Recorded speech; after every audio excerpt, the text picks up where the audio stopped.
Maayong bungkag mga bulangkaw, day 2 na pala ng ating 100 days challenge ng PFT. So ito po yung aking katawan bago ma-pump. Ito pala yung ginawa ko. Hindi ko alam kung anong exercise yan, pero alam ko sa abs yan. So i-comment nyo dyan kung anong tawag sa exercise na yan. At ito rin, hindi ko rin alam kung para saan niya. Ay hindi, I mean ko alam ko kung para saan yan, pero hindi ko alam kung anong tawag sa exercise na yan. Ito alam ko to. Mountain climber to. Yan. Ito lang natatandaan ko. Yan. So, ano yan? 3 sets kung ginawa lahat yan. So, ito, Russian twist. So, nahirapan din ako dyan dahil di ko mabalansi ang paa ko kasi ang bigat. Bigat ng mga hita ko. Taba eh.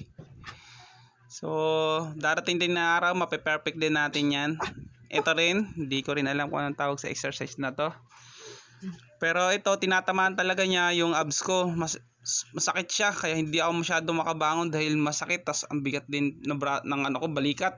So ito, heel touch, heel toe touch. Yan, 3 set po yan lahat.